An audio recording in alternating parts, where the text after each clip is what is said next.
as a society, we haven't really processed what pandemic did to the social psychology of people, because not only it gave birth to new communication formats, but it also broke down a lot of communication structures for what in-person communication used to look like and what online communication used to look like. In the past couple of years, there has been an expansion of what hybrid mentorship looks like. There has to be a fine balance between being more digital, but also avoiding that digital exhaustion.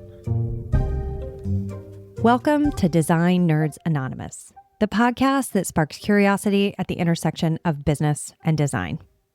I'm your host, Amanda Schneider, founder and president at ThinkLab, speaker on TED.com, and now author of the new book with Wiley, Work for What's Next. In this episode, we're here to talk about mentorship and learning. Because here's the real question for companies that want to stay relevant. What ensures your talent keeps pace with change? It's not just technology. It's not just hiring. It's also how you transfer knowledge, how you build confidence, and how you prepare people to lead, possibly sooner than they expected. We know that baby boomers are retiring. My generation, Gen X, is smaller than theirs. We can't possibly fill their shoes. So that means that Millennial and Gen Z must step up into leadership faster than other generations before them. And if our mentorship models don't evolve, institutional knowledge will retire with those baby boomers. So to unpack this issue today, I'll be joined by two leaders who sit at the center of this conversation in the interior design industry. First up is Elizabeth Mejia, president of IIDA New York, which is one of the largest chapters of the International Interior Design Association and also the largest geographic concentration of designers in the country. Outside of her role with IIDA, she also leads interiors in New York for HKS, a firm that blends design strategy, research, and social impact to create spaces that shape experiences and communities. She'll also be joined by Pariti Chawla, a design professional, WELL AP, and IIDA New York's Vice President of Student Development. She's also a Gen Z designer herself, but she's already helping to shape the next generation's path into the profession.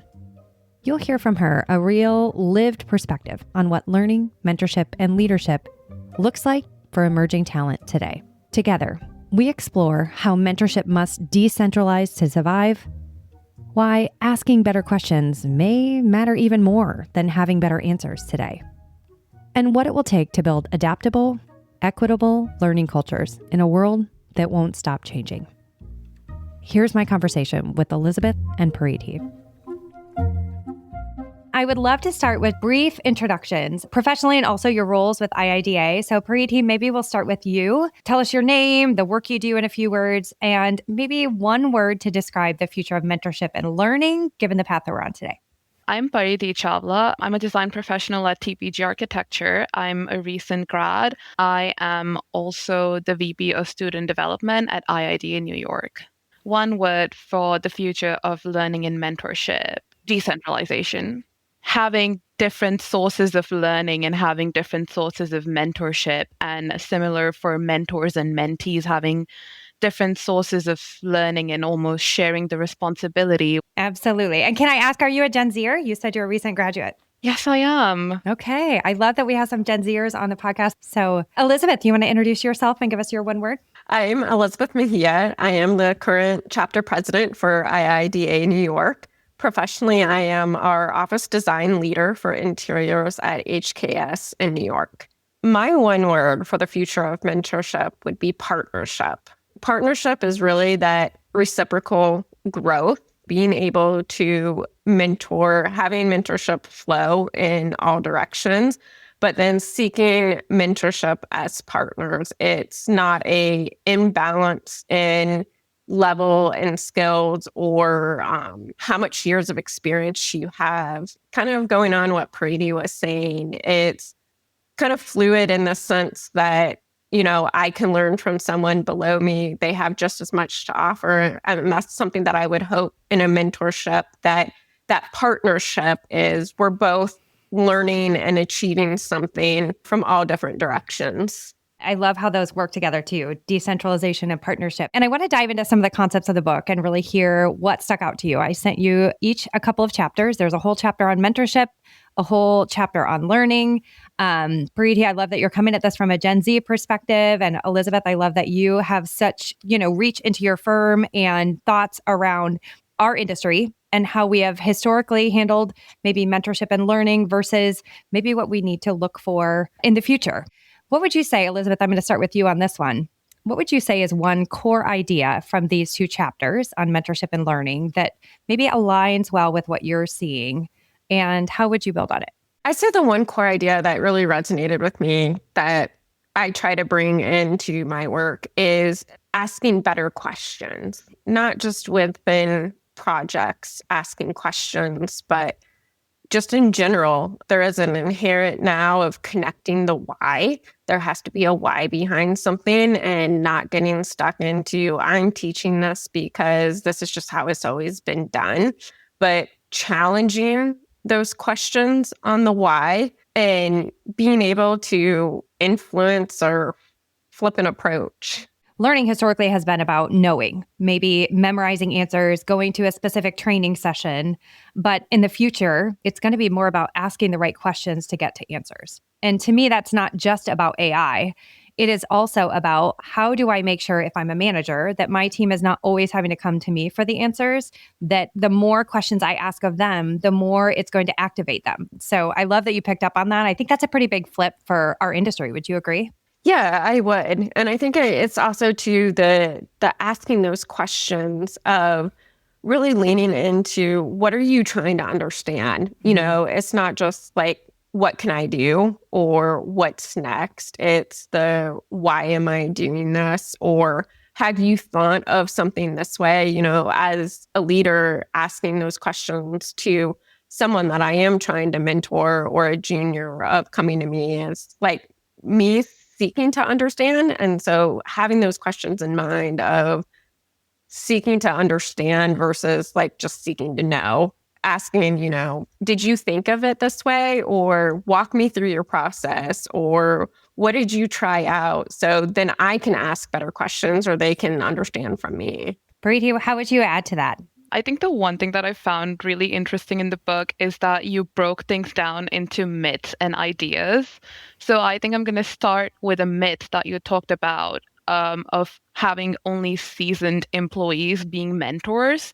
And then you talk about this idea of sharing the load of mentorship, which I find really interesting because in my practice, like the 2 years I've been in the industry, I found it really helpful to, going up to people who have been through similar problems that I am going through right now and just asking them questions and having that peer mentorship is really helpful and also really important because it provides a safe space for me to go and ask really stupid and ridiculous questions, but also getting like really nice answers. And I think something that we also do at IIDA, similar to having that sharing the load and sharing the mentorship load is with our student uplift program, which Elizabeth actually worked on. And now I get to take it forward is where we basically put the triads of some A&D mentors and some emerging professionals and students together so they all can work together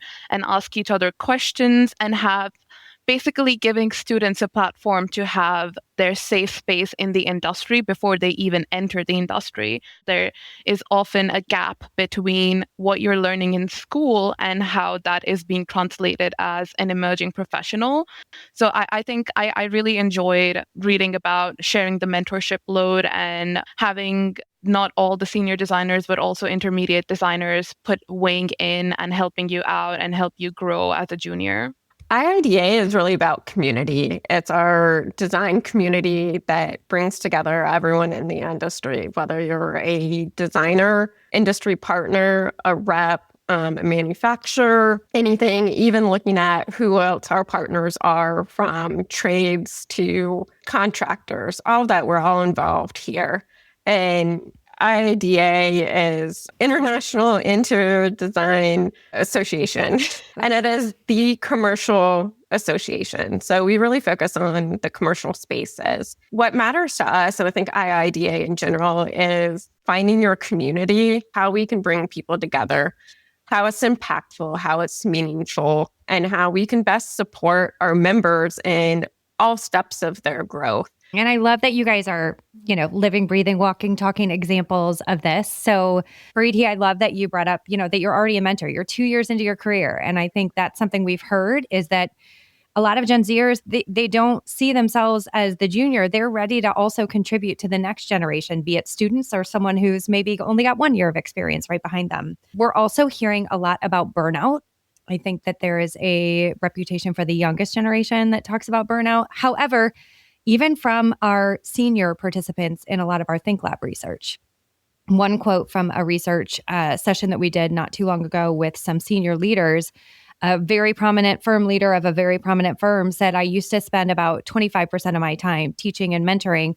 Now it's 33%, and I'm at a risk of burnout. We're at this weird point where we are in an industry, obviously, that it comes from a trade, right? Like drawing and architecture and fabrics and finishes of interior design and touching and feeling things and collaborative creative processes. So we have grown up in an industry with a very analog first mentorship approach because, apprenticeship models were watch me do, then you do, right? And so we hear from ThinkLab has a Gen Z cohort. We hear from them all the time. Things like, mentorship is the biggest reason that I am told I have to be back in a physical office. Yet when I get there, nothing's changed. I'm just on Zoom in a different spot. Interesting tensions that I feel like our industry is probably not alone in feeling those. So I guess as you read through this, as you were thinking through all of your initiatives with the largest sector, the largest geographical conglomeration of interior designers, what is one way these chapters kind of challenged you to maybe think differently, or maybe one new idea that you'll carry forward into your role in your firm or with IIDA? I think it was really interesting that you talked about like everything is digital first and everything used to be analog first. And I think at least at TPG, we have a lot of conversations about how are we working together with the digital aspects of design as well as the physical aspects of design. Because if you, at the end of the day, as you talked about, we're kind of descended from a trade. And design is a lot about the human experience and the human empathy, and a lot goes into the design. I do think in the past couple of years, there has been an expansion of what hybrid mentorship looks like. But I think now that I am coming into the office a lot more, there is the aspect of like coming into the office and still being on the Zoom. And that's kind of counterproductive when I could just be sitting in my jammies and doing the same thing and nobody's disturbing me. And there are those days when I want to do that. And there are those days that my seniors want to do that, because they have to get something done. And if they're spending a lot of their time answering my questions, they can't get their work done. So I guess there has to be that flexibility and tension, which you also talk about. But what I'm finding really interesting amongst my peers, at least here, and even my peers at different design firms, that it has been actually quite valuable coming in person and actually looking at analog stuff. I think a lot of what we're facing at the moment is digital exhaustion. I don't want to look at more screens. Like I want to avoid looking at screens. It's also really interesting because when I was in school, I used to like take notes on my iPad so I can go back and refer to them. And I was talking to my peers and a lot of them used to do the same thing, but now they're like, "Oh, actually it's more fun to have a notebook because I can actually feel the texture of paper and I feel like I'm doing something real." I think we have kind of surpassed the point that we're only looking at being flexible in a digital format. I think from where I come from and where a lot of my peers are coming from, it's nice to go to, industry events, or it's nice to have like people come in and talk about the different things that they do and the different products that they show. I think I really enjoy having conversations with them. And sometimes we're just talking about a product and a principle from a different studio, and we both like the same product, and we're both talking about a product, and we strike up a conversation, and they tell me a story about a crazy project, and I go like, oh my God, that's so cool. I hope someday I get to do that. There has to be a fine balance between being more digital, but also avoiding that digital exhaustion. My perspective on that one is actually kind of very similar, but flipped, in the sense that it challenged me when you talked about mentorship beyond the physical space. To me, my inherent go-to is that in person. And it's just the overhearing of conversations. It's those moments that don't necessarily happen digitally, because when we're getting online, you're getting on for an intentional reason. It's a meeting. It's very specific to what you're doing. It's less about that informal connection. I think the part that challenged me on that is, how do you break down that formality within the digital realm of, Pretty texts me all the time, everything from IIDA to work questions to anything. And, I have other mentees that do the same, but it's that kind of approach of, you have to let go of some of the formality to it. Like, I can't imagine texting my boss when I was Preeti's age, or like sending a Teams message like, hey, random question here.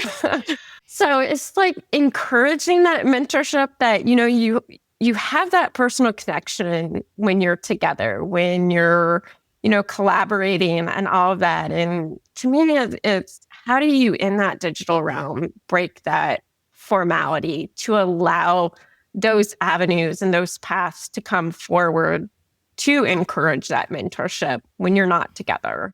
Yeah, I think it's a fine balance. I would agree. And I think what's so interesting even about this dialogue is, Preeti, I think your whole generation is really blind to their own physical digital fluidity. Oh, 100%. In my generation, like, we just wouldn't have had these interactions. But, you say that you want to be in person, but I think you're more likely to come in person because, Elizabeth's going to be there. You've already been texting with her. You feel like you have this connection with her.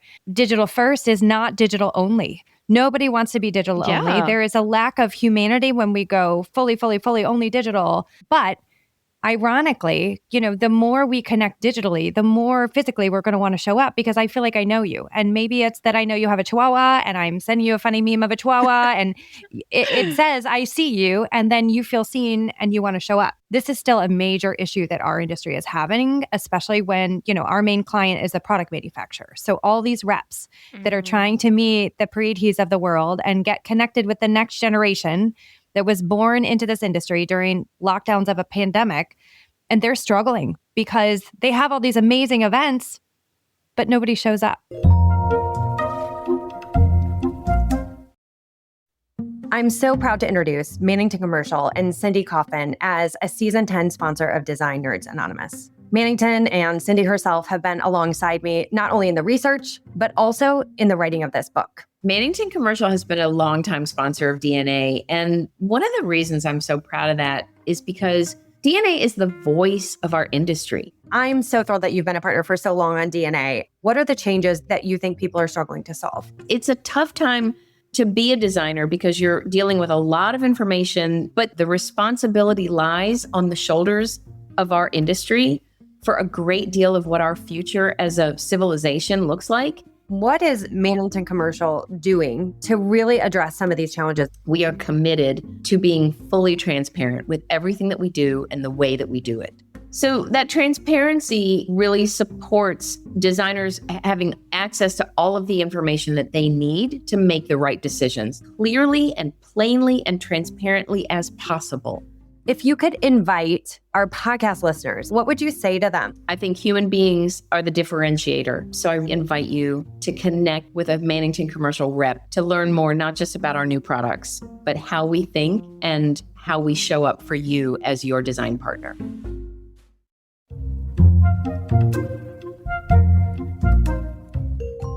Preeti, I'm going to come to you again. What advice do you have to get your generation to show up? Because when I have these great conversations, I know that you value paper. I know that we know that from research we've done about print magazines. Like, I know that you value FaceTime, but getting your generation to show up has been really challenging for an industry that's used to a lot of in real life community togetherness. It really takes an effort to round up people and go to an industry event. I think people's homes have really become their sanctuary. And I think it also goes beyond just the industry. I think as a society, we haven't really processed what pandemic really did to the social psychology of people and how it translated into communication, because not only it gave birth to new communication formats, but it also broke down a lot of communication structures for what in-person communication used to look like and what online communication used to look like. I think there's a lot of things that we're struggling with when it comes to not only reaching out to our mentors in the office, but also reaching out to our larger A&D mentors. I think what has been making us a little bit more comfortable is coming to work and having those interactions, even an informal hi with our studio principals or different studio principals. And I think that is breaking down a little bit of the awkwardness of meeting somebody you don't know for the first time in person before texting them or DMing them or something. So here's that interesting quick stat. And then Elizabeth, I want to come to you for your observations. When we did this Gen Z research, 85% said relationships within their company were important, which was most true, actually a little bit higher. It was 89% for Gen Z. But when we asked them about relationships within the industry, so these are industry reps and, often who's hosting a lot of these events. And for those listeners that are not part of our industry is very social. There's lots of community development, probably more than any other industry that I'm aware of. But only 61% say relationships within the industry are very important. So from 85 within your company to 61 within the industry, which says there's kind of a breakdown in maybe some of the old norms that this industry used to value of those product reps as integral parts of the design process that aren't there maybe in the same way that they were before. And I think our industry is really hungry to figure out how we connect those dots of importance. And I'll say that, one of the simplest ideas that has come up is put your photo in your email signature. Because what that does for me as a Gen Z designer that maybe has never met you in person is when I go into that event and I know that it's, A. Schneider at sandowdesign.com, I'm not going to be able to find that person. But if I see Amanda's little mug in the bottom of that email signature, all of a sudden I can connect that digital person to a real human in real life. So I think there's some really interesting ways that we can start to bridge this. And it's something, and I'm a little afraid of in the book, is I'm trying to push people to really think digital first. But that doesn't mean digital only. It means using digital tools to connect back to the human. So Elizabeth, I'd love to come to you and hear you react to what Preeti was saying and kind of some of the shifts that you've seen and maybe where those struggles still are. It is a real struggle right now or challenge to get younger designers to come to events. But I think one thing, especially within IIDA, that we found, and when my counterpart Robin and I were the VPs of student development, the position that Preeti's in, we had a lot of those conversations. We spoke with Preeti and others. And one of my colleagues that is a Gen Z as well, I was asking her, why are you coming to events? Why do you want to be there? And I think back to, millennials really shifted the trend on how you're shopping and how retail works. We want to connect to a story. We wanted a reason behind the product as something that feels good. And what we found with Gen Z is they're very philanthropic. They're craving receiving value in their interactions that they're having and value in the sense of seeing tangibly how they can apply it, or they want to give value. So if you're showing up to events, especially like the community center one, it's that feeling embedded in the community, feeling like they're giving something back. And then for the events, really seeking of kind of what we came out of that is these hands-on workshops. Like it's not that, like you're saying, digital only, or Preeti saying like digital overload and exhaustion.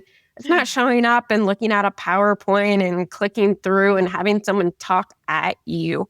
It's ways that you can engage that really hands-on learning, that hands-on workshop that you leave with something that you're really like, wow, that was really impactful for me. I love this. And I think it's especially important to really think about the connectivity between generations. So baby boomers are the largest generation.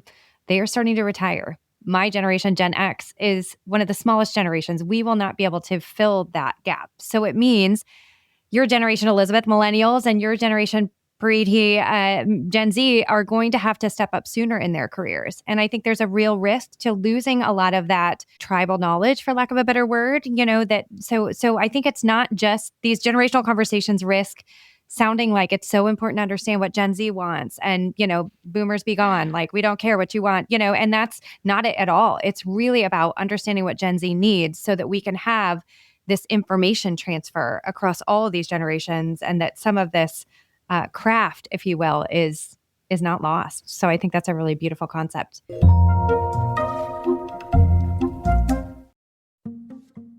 As the home of NeoCon for decades, the MART was built on the power of physical presence. You came to Chicago, you walked the floors, you experienced it in person. That foundation still matters, perhaps now more than ever. But we've also taken to heart the reality that how people engage has changed. ThinkLab's data shows that one of the things professionals value most at NeoCon is CEU education.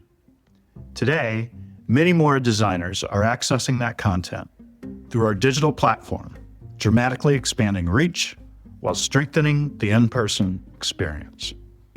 That shift wasn't about replacing what worked. It was about building upon it. We believe that leadership in this industry means the willingness to rethink, to evolve, and to serve our communities in new ways. For NeoCon 2026, we've introduced several new product offerings, including Illuminated NeoCon, a show within a show featuring design-focused architectural and decorative lighting, and the NeoCon Collab, a curated, multi-brand environment that will create an elevated, inspirational experience in our 7th floor exhibit hall.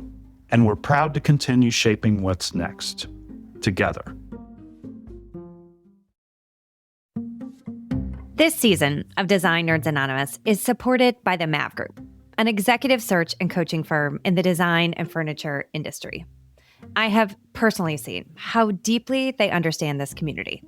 Today, I'm joined by Angela Burke, CEO of the MAV Group. Angela, what are you hearing right now? Well, the industry isn't just changing, it's changing hands. And leadership development cannot be an afterthought. Across firms, manufacturers, and dealerships, seasoned leaders are planning for what's next, while emerging leaders are stepping into significant roles faster than ever before. Creative excellence doesn't automatically translate to leadership excellence. So here at the MAV Group, we help organizations hire exceptional leaders and coach them to drive lasting impact. Because what's next for this industry isn't only about design, it's about leadership. Learn more at themavgroup.com. The MAV Group, leaders for what's next.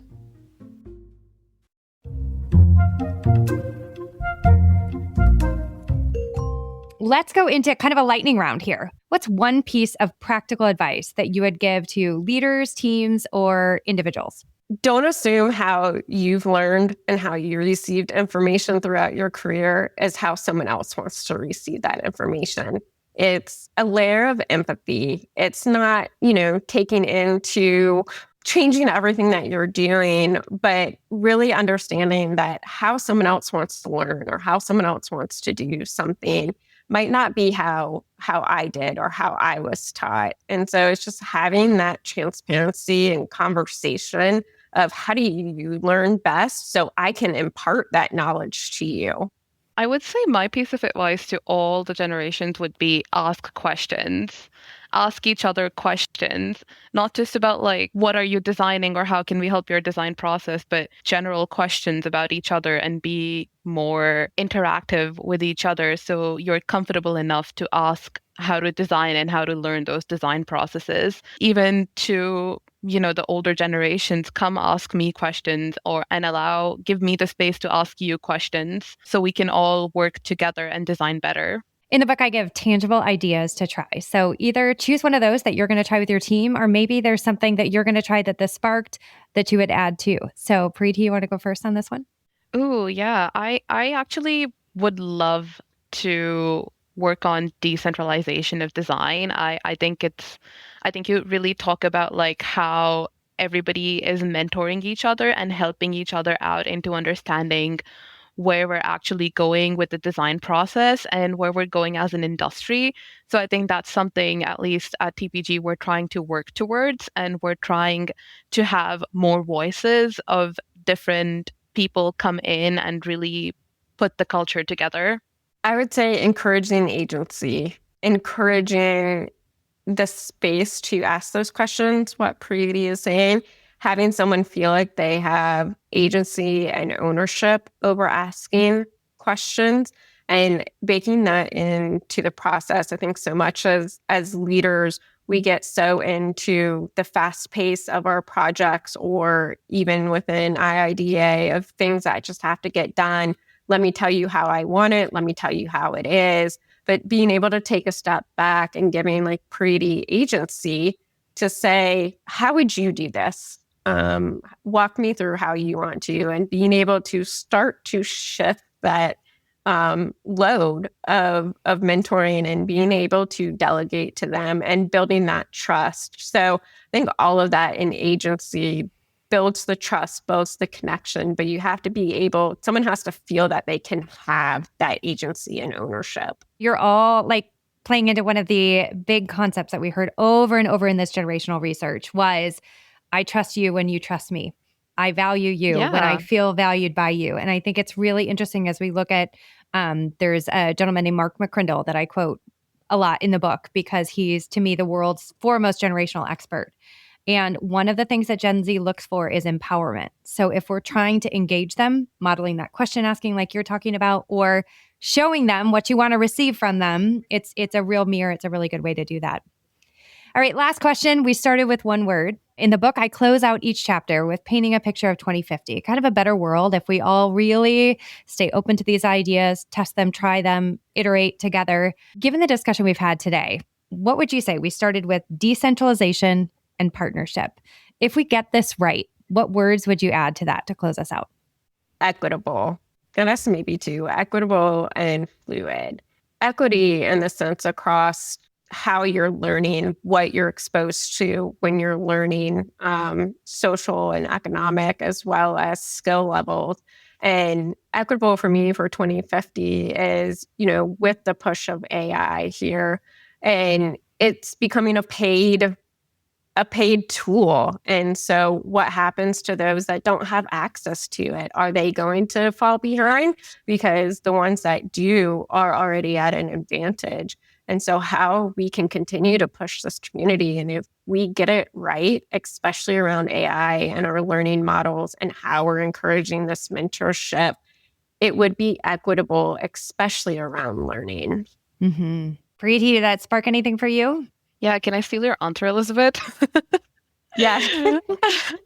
I think we have a lot of conversations about AI and how is it going to change, because it's something that I think it's like a very unifying thing that brings everyone in our firm together on a table to talk about it, because everybody has something to say about it and a little bit of stake in it. So I think it's really exciting, but I think the future in 2050 for mentorship and learning would be adaptable for me, to be able to adapt together as an industry, as the different people who are working together, and see how we can make it grow together. I mean, who's to say there's not another huge world event that would happen and change how we interact with each other. So I think that adaptability would be something that I would want to take away from my experience.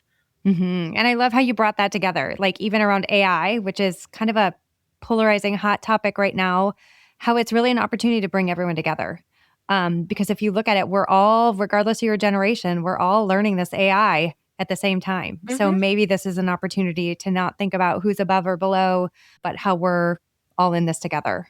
And at the time of this recording, the Edelman 2026 Trust Barometer report was just launched. If you haven't read it, I would encourage you to read it. Little depressing because it talks about the era of insularity, about how, people are kind of getting burnt out, especially in developed countries, and losing trust in their leadership and kind of becoming more and more divided. So we're kind of going into ourselves. So I love this idea of equality, fluidness, adaptability to kind of close us out today, to really look at how we can all come together to create a better future, not just for the next generation, but for even all of us who are still in this world. So you guys, thank you so much for joining me today. This was a phenomenal conversation as expected. I just really appreciate both of your viewpoints. As we close this conversation, here's what feels undeniable. Mentorship can't only be done the way it used to be. We're now operating across physical and digital spaces, across text messages and studio pinups, across Zoom calls and job site walkthroughs. And if mentorship only happens in one of those environments, it limits the effectiveness. What Pariti and Elizabeth made clear is that mentorship has to expand. It has to move beyond older to younger, beyond hierarchy, beyond only watch me, then you do. Because when all the mentoring responsibility sits with the most senior leaders, burnout isn't surprising. It's inevitable. The future of mentorship is simply more distributed, more reciprocal, more fluid, more peer-to-peer, more leader to emerging professional and emerging professional back to leader. And while today's examples came from our industry, the design industry, I'd say this challenge is bigger than any one profession. If your organization is navigating digital acceleration, if your leadership benches are thinning, we can explain why. If your talent is being forced to step up faster than they expected, and maybe they're not feeling ready. The question isn't whether you have a mentorship program. It's whether your mentorship and learning models match the pace of what your employees and your business need today. Relevance doesn't come from technology alone. It comes from how well your people learn, adapt, and grow together. So if this sparked ideas for your team, in design or beyond, I'd love to hear what you're experimenting with. Feel free to reach out to me, Amanda Schneider, on LinkedIn. Who knows? You may find yourself on a future episode of Design Nerds Anonymous. And if you're looking for more frameworks around building generational trust, learning, and leadership in an increasingly digital-first world, you'll find lots of them in my new book, Work for What's Next. You'll find a link to order in the show notes. Thanks for joining us today. We'll see you next week.